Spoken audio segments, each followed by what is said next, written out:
শিশু ভূমিষ্ঠ হওয়ার পর অনেক ক্ষেত্রে তাদের স্কিনের কালার বা চোখের কালার একটু ইয়েলো টাইপের হয়, এবং জন্ডিসের সিমটম হওয়ার জন্য অনেক সময় তাদের ফোটোথেরাপি দিতে হতে পারে। তো আজকের ভিডিওটা মূলত এই জন্য যে যদি এই নিওনেটাল জন্ডিসটা হয় সেক্ষেত্রে আপনার কি কি করণীয় আছে জানবো আজকের ভিডিওতে। যারা আমাকে ফার্স্ট টাইম দেখছেন তাদের জন্য বলে রাখি, আমি দেবারতী।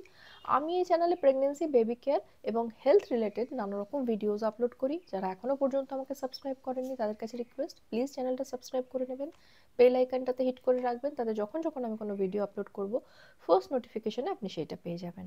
এইবারে শুরু করা যাক। এই যে বিলিরুবিনটা যে বেড়ে যাচ্ছে বা জন্ডিসটা যে হচ্ছে সেটা কি খুব ক্ষতিকর? যদি এই বিলিরুবিনের পার্সেন্টেজ যদি খুব হাই হয়, মানে যদি আনট্রিটেড থাকে আর কি, যদি সেটা ঠিক সময় ট্রিটমেন্ট না করা হয়, সেক্ষেত্রে সমস্যা হচ্ছে বিলিরুবিন ব্রেন পর্যন্ত চলে গিয়ে সেখানে বিলিরুবিন এনসেফালোপ্যাথি বলে একটা সমস্যা হতে পারে, বা অনেক ক্ষেত্রে যদি খুব বেশি হয়ে যায় তাহলে ব্রেনে কর্নিকটেরাস বলে একটা সমস্যা হয়, যেটা হচ্ছে এই বিলিরুবিনটা ব্রেনের সেলে সেলে গিয়ে ডিপোজিট হতে থাকে। এবং এটার ক্ষেত্রে সমস্যা হচ্ছে যদি বাই চান্স এরকম কিছু হয়ে যায় সেক্ষেত্রে বাচ্চার ডেভেলপমেন্ট, মানে এক্সট্রিম লেভেলে বাচ্চার তো ডেথ পর্যন্ত হতে পারে, বা বাচ্চার অনেক সময় ডেভেলপমেন্টের সমস্যা হতে পারে, শুনতে সমস্যা হতে পারে, দেখতে সমস্যা হতে পারে, বা অনেক সময় মেন্টাল কোনো ডিসঅর্ডার ডেভেলপ করে যেতে পারে। তো ওই জন্য আনট্রিটেড জন্ডিস কিন্তু নিওনেটালদের ক্ষেত্রে ভীষণ হার্মফুল। যখনই এই সিমটম দেখা যায় তখনই সেটা কিন্তু ডাক্তারবাবুর পরামর্শ নিতে হয়, হসপিটালে, নার্সিংহোমে, মানে মেডিকেল অ্যাটেনশন নেওয়াটা কিন্তু আবশ্যিক। মানে পুরনো যে একটা কথিত ব্যাপার আছে না, যে সূর্যের আলোয় রেখে দিলেই বাচ্চা ধীরে ধীরে ঠিক হয়ে যাবে একটা টাইমের পর, এরকম কিন্তু প্লিজ করবেন না। যদি আপনার মনে হচ্ছে যে ইমিডিয়েটলি ডাক্তারবাবুর পরামর্শ নেওয়া উচিত, তাহলে কিন্তু ইমিডিয়েটলি সেটা করবেন। নেক্সট হচ্ছে এই যে সমস্যা, সেটা এড়ানোর জন্য ট্রিটমেন্টগুলো কি কি আছে। একদম ইনিশিয়াল যে ট্রিটমেন্ট হচ্ছে ফটোথেরাপি, এটা হচ্ছে বহুল প্রচলিত বেস্ট ট্রিটমেন্ট বলে এখনো পর্যন্ত ধরা হয়। এবং ফটোথেরাপির ক্ষেত্রে একটা মিসকনসেপ্ট আছে, সেটা কিন্তু ইউভি লাইট নয়। একটা ক্যাবিনেটের মধ্যে ব্লু কালারের লাইটের মধ্যে বাচ্চাকে রেখে দেওয়া হয়। এটা একদমই, মানে ব্লু কালার মানে এটা ইউভি লাইট কিন্তু একদমই না, এটা একটা ভিজিবল ওয়েভলেন্থের লাইট। এটা একটা ব্লু গ্রিন লাইট যেটা টোটালি, মানে একদম ভিজিবল ওয়েভলেন্থের মধ্যেই পড়ে, এবং সেটার ওয়েভলেন্থটা মোটামুটি 390 থেকে 490 ন্যানোমিটার, এই রেঞ্জে মোটামুটি থাকে।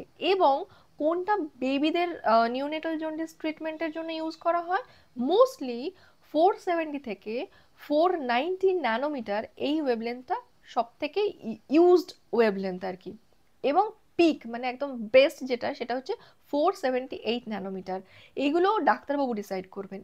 তো বেসিক্যালি এই আলোটা কি করে, এই আলোটা যে বিলিরুবিন গুলো আছে সেগুলোকে না কনভার্ট করে দেয়, কনভার্ট করে একটা ওয়াটার সলিউবল কম্পাউন্ড তৈরি করে, যেটাকে ইউরোবিলিন বলে। সেইটা ফার্দার ইউরিন বা স্টুলের মাধ্যমে বেবি শরীর থেকে বেরিয়ে যায়। এই যে প্রসেসটা, সেটাকে মূলত বলা হয় ফোটোলাইসিস। এই যে প্রসেসটা চালানো হয় সেক্ষেত্রে ডিস্টেন্সটা খুব ইম্পর্ট্যান্ট ফ্যাক্টর, কতটা সময় আপনি দেবেন, মানে আপনার বাচ্চার বিলিরুবিন লেভেল কতটা, তার উপর ডিসাইড করে ডাক্তারবাবু ডিসাইড করবেন যে কতক্ষণ, কত ডিস্টেন্সে, কত ওয়েভ লেন্থের ফটোথেরাপি তাকে দিতে হতে পারে।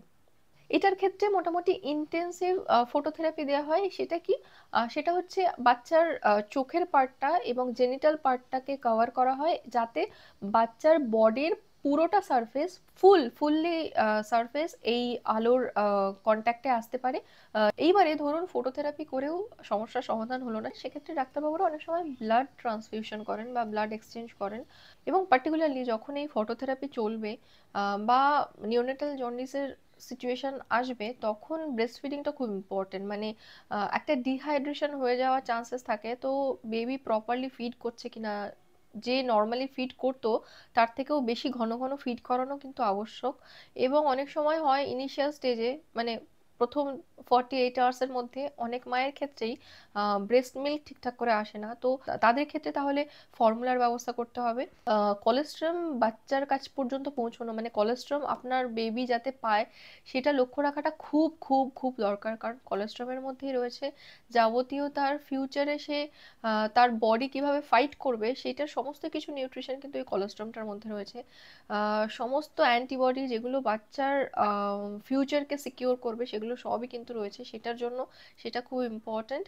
এবং আপনার শরীর থেকে যে যত বেশি অ্যান্টিবডি, যত বেশি নিউট্রিয়েন্টস আপনার বেবি শরীরে যাবে, তত তার মধ্যে ওই জন্ডিসের এগেনস্টে বা যে কোনো রোগ প্রতিরোধ করার এগেনস্টে ফাইট করার স্ট্রেংথ বাড়বে। তো এই জন্য ব্রেস্ট ফিডিংটা কিন্তু ভীষণ ইম্পর্টেন্ট। যদি আপনার ব্রেস্ট ফিডিং তে প্রবলেমও হয়, যদি ধরুন ব্রেস্ট মিল্ক ঠিকঠাক করে আসছে না, তবুও কিন্তু, কারণ এটা নিউরোলজিক্যাল ব্যাপার, মানে যত বেবি সাক করবে তত সিগন্যাল যাবে আপনার শরীরে যে মিল্ক প্রোডাকশন হওয়ার জন্য। এবং যাদের ক্ষেত্রে, মানে ধরুন যাদের ক্ষেত্রে এগুলোতেও কাজ হচ্ছে না, তাদের ক্ষেত্রে অবভিয়াসলি ডাক্তারবাবুর পরামর্শ নিতে হবে। ডাক্তারবাবু পার্টিকুলার কিছু মেডিসিন, কিছু গাইডেন্স আপনাকে দিয়ে দেবেন যাতে ব্রেস্ট মিল্ক ঠিকঠাক করে আসে। এইবার বহুল প্রচলিত যে প্রশ্ন, সেটা হচ্ছে যদি আমরা সূর্যের আলোতে রেখে দিই বাচ্চাকে তাহলে কি সেটা জন্ডিসটা কমে যাবে? এটার অ্যান্সার হচ্ছে না।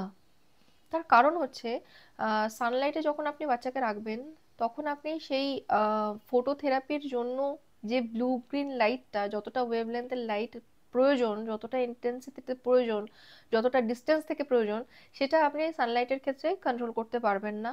পয়েন্ট 1। পয়েন্ট 2 হচ্ছে যখন ফটোথেরাপি দেওয়া হয় তখন কিন্তু সেটা বললাম ভিজিবল লাইট, ঠিক আছে, ইউভি লাইট কিন্তু না। তো সানলাইটে যে ইউভি এ এবং ইউভি বি, ইউভি সি এবং নানা রকম যে ক্ষতিকর রেইজগুলো আসে সেইটাকে আপনি কন্ট্রোল করতে পারবেন না, তো সেটা কিন্তু বেবির স্কিনের জন্য ভীষণ ভীষণ ভীষণ ক্ষতিকর, নিওনেটাল লেভেলে, বড় লেভেলেও।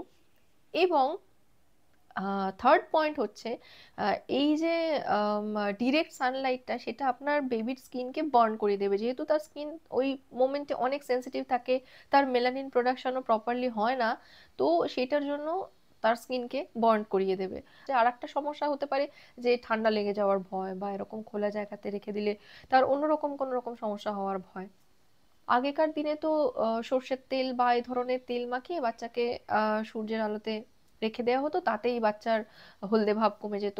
না, তাতে অ্যাকচুয়ালি বাচ্চার এই জন্ডিসটা কমতো না। বাচ্চার জন্ডিসটা বেসিক্যালি কমতো যেহেতু ধীরে ধীরে বাচ্চার যকৃৎটা ডেভেলপড হচ্ছে, সেই জন্য বিলিরুবিন প্রোডাকশন যেটা হচ্ছে সেটাকে এলিমিনেট করাটা বেবির জন্য ইজিয়ার হচ্ছে যত টাইম যাচ্ছে, তো সেটার জন্য বেসিক্যালি কমতো। এবং আগেকার দিনে যে সর্ষের তেল মাখিয়ে বাচ্চাকে শুইয়ে দেওয়া হতো সেটার আরেকটা বেনিফিট ছিল যে সর্ষের তেলের মধ্যে কিছুটা ইউভি প্রোটেকশন আছে, ভীষণ কম লেভেলের কিন্তু খানিকটা আছে। কিন্তু এখন তো বাচ্চাদের স্কিন ভীষণ সেন্সিটিভ যেহেতু হয়, অনেক বাচ্চার ক্ষেত্রে সেটা স্যুট করে না, র্যাশ বেরিয়ে যায়, তো এইসব অ্যাভয়েড করাই ভালো। যদি আপনার মনে হচ্ছে যে এই ধরনের কোনো সমস্যা হচ্ছে, বাচ্চার চোখের কোণাটা একটু ইয়েলো হচ্ছে, বা আপনার যদি বাচ্চার স্কিনের কোনো পার্টিকুলার জায়গা যদি আপনি টিপে থাকছেন সেটা পিঙ্ক হচ্ছে না, হলদে হচ্ছে, ইমিডিয়েটলি কিন্তু আপনি ডাক্তারবাবুর পরামর্শ নেবেন। লাস্ট কোয়েশ্চেন হচ্ছে, অনেক সময় হয় যে ধরুন 14 দিনেও বাচ্চার যে ইয়েলো ভাব সেটা কাটছে না, জন্ডিসের সিমটমস রয়েছে, এবং কোনো রকম ভাবেই সেটা কমছে না, সেক্ষেত্রে কিন্তু মেডিকেল অ্যাটেনশন নেওয়াটা, মানে বাড়িতে ফেলে রাখবেন না, কারণ সেক্ষেত্রে হতে পারে যে আপনার বেবির নিওনেটাল কোলেস্টেসিস হচ্ছে, বা আপনার বেবির যকৃতের কোনো সমস্যা আছে, বা বাইল ডাক্টের কোনো রকম সমস্যা আছে। সেই জন্য ইমিডিয়েট মেডিকেল অ্যাটেনশন নেওয়া, টেস্ট করিয়ে জানাটা ভীষণ দরকার। বাড়িতে রেখে কিন্তু সেই বাচ্চার ক্ষেত্রে কিওর হওয়াটা ডিফিকাল্ট। আশা করছি আজকের ভিডিওটা ইনফরমেটিভ ছিল। যদি ইনফরমেটিভ মনে হয় তাহলে প্লিজ একটা লাইক করবেন, আপনার ফ্রেন্ডের সাথে শেয়ার করবেন, এবং আমাকে প্লিজ কমেন্ট করে জানাবেন যদি আপনার কোনো রকম ইনফরমেশন আমাকে দেওয়ার থাকে। আজকের মতো এই পর্যন্তই। Thank you so much for watching.